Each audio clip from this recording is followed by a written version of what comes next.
Передаємо сьогодні цілість знаменитої промови колишнього дипломата та міністра уряду Канади Крис Олександр, яку він виголосив в обороні України як головний доповідач на вечорі літературної премії імені Пітерсон в Торонті минулого тижня. Ladies and gentlemen, please welcome Canadian diplomat, minister, author, and democracy activist, the Honourable Chris Alexander. The Ukrainian community, as you all know, is one that has no single head, not in Canada and anywhere else, and that is its strength. But it is fantastic to see so many leaders in this room tonight who are connected to leaders across Canada, across North America, around the world, and above all, back home in Kyiv, back home on the front that is never absent from our thoughts for more than a few seconds. That's really why we're here tonight. And that's really why I'm proud to be your stand-in speaker, filling the big shoes of someone who stood in Kyiv twice at important moments in Ukrainian history and US-Ukrainian relations. Ambassador Taylor, I spoke to him on the telephone just last year. I think on the same days that I was speaking to my great friend and your great friend Roman Vashuk about how to bring more Afghan refugees who had worked for Canada and worked for NATO and worked for the United States to safety. And when our borders were, let's be honest, not as open as they should have been, and US bureaucracy was at its worst and confused, Ukraine opened its doors. And Ukrainian policymakers and leaders were willing to have that conversation because they recognized need, humanitarian urgency when they saw it, and Ambassador Taylor was at the absolute center of those discussions along with many others from this community. But let's recall the larger context. Last year's disaster in Afghanistan was one of the enabling conditions for for Russia's large-scale invasion this year. It showed weakness.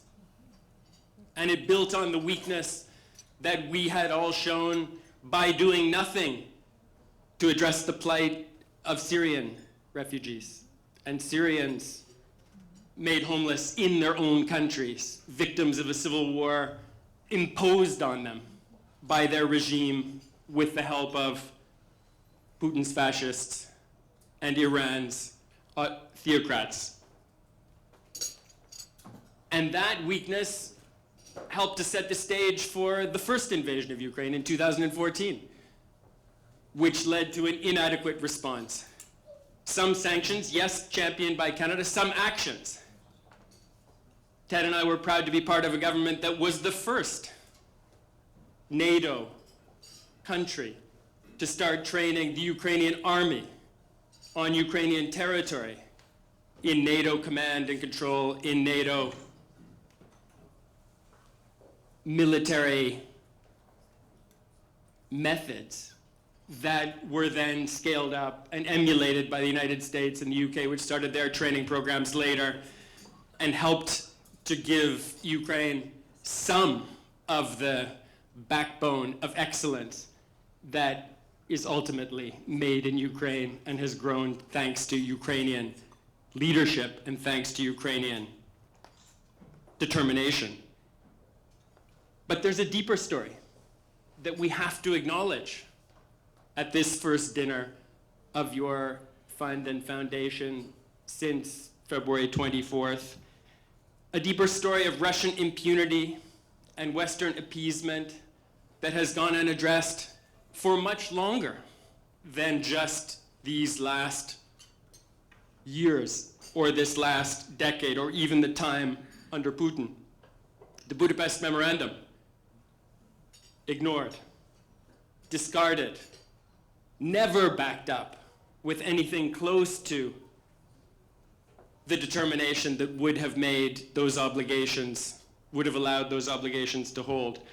The Bucharest Summit of NATO in 2008, when a black and white commitment was made to launch Ukraine on a path to accession, to an alliance for self-defense that would have prevented these invasions, discarded again. We now know, thanks to mostly German and French lobbying, but acquiesced in by the United States of America, by Canada, by all allies who thought, yes, it's a noble ideal, it's a noble goal, but not yet.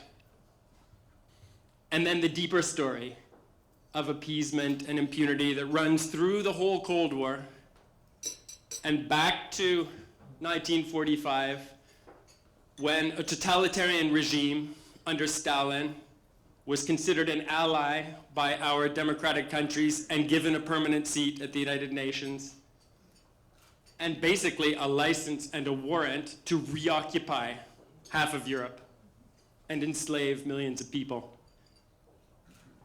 A fact that continued for decades, for generations, affecting almost all of the families in this room. The enclaves after 1991, Moldova, Georgia, Russia's twisted role in the Armenian-Azerbaijani conflict, unaddressed, no confrontation, no attempt to make international law hit home, hold for this particular permanent member of the Security Council. The Molotov-Ribbentrop Pact, forgotten in 1941 when the Soviet Union suddenly became our ally. Versailles. The Soviet Union, Russia, after its revolution, absent, isolated, ignored, neglected, not brought into the arrangements that were supposed to govern Europe and much of the world after the First World War. And as a consequence, the reoccupation of Belarus, the killing of Belarusian, Ukrainian intelligentsia, leaders, writers, translators, national icons ignored by the world. We have spent a century forgetting to make Russia and the Soviet Union subject to the same rules that we are willingly subject to in today's international community. And Ukraine is fighting today to end that period of impunity, to make that imperialistic country subject to those rules, to make the world safer for all of us by making Russia less of a menace to Europe and the whole world.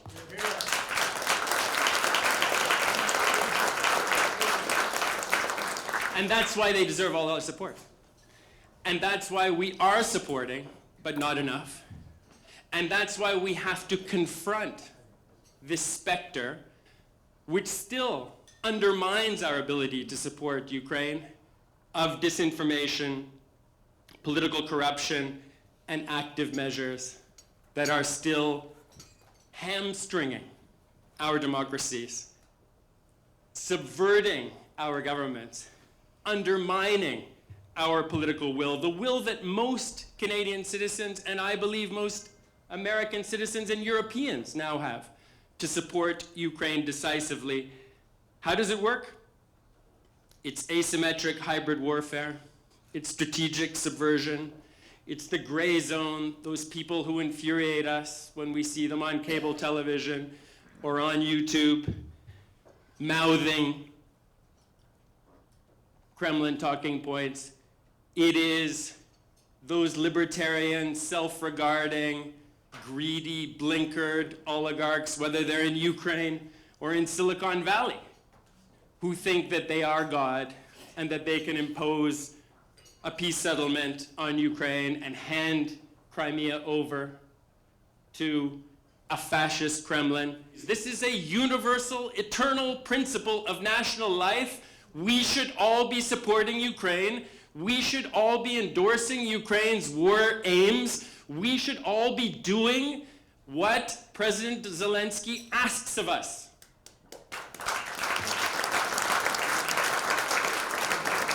And for Canada, that means, Ted and I haven't even discussed these things tonight. It should mean sending more armored vehicles.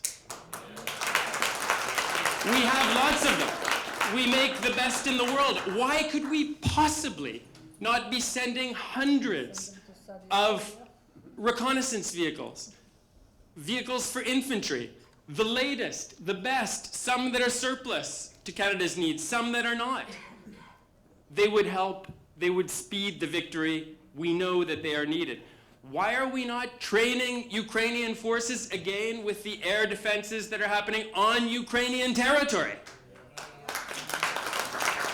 Deploying Canadian troops as we had them deployed until late last year, our other allies would follow quite quickly. It's a timid approach we've been taking. And the failure to provide air assets, to provide air defenses early, was a tragic failure that has cost thousands of Ukrainian lives and slowed this victory. Leaders are waking up to it, but they need our voices. They need all of us, the tiny platoons, to stand in support of these simple, common sense measures that won world wars, that kept our democracies safe for decades after 1945, and that are literally the only chance we have of having democracy as we all wish to have it for decades to come. The 3 A's: air power, armor, an armada in the Black Sea, protecting international shipping, helping the very creative Ukrainian forces that have made life miserable already for Russia's Black Sea fleet, put that fleet back in harbor, sink it as soon as possible, and restore democratic and international shipping in the Black Sea. Training, attention to democracy that wants to be born again in Belarus, the fragility of Moldova. When Ukraine is victorious, there will be other victories. And there will be other countries that have needs to transform their institutions, to give new life to their civil society, to rejoin European institutions. We have to start thinking about this right now, and we have to be tightening sanctions and multiplying expulsions. Why are these terrifying, nihilistic agents of violence representing the GRU, the FSB, and the SVR still sitting in Ottawa and in Toronto in Canadian missions?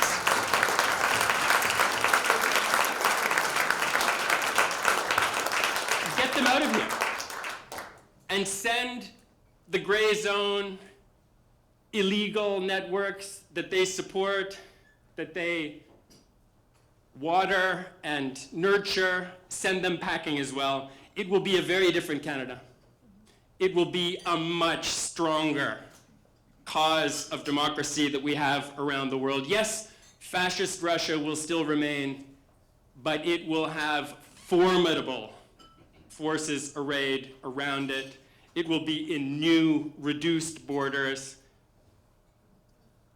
and democracy itself, the cause that underpins all of our hopes, that will give a new impulse to prosperity in our world for decades to come, will be stronger thanks to Ukraine's sacrifice, if only we are prepared to stand on the principle of supporting that self-defense, supporting the basic principles from which we have benefited for centuries. Thank you very much for the chance to be with you tonight.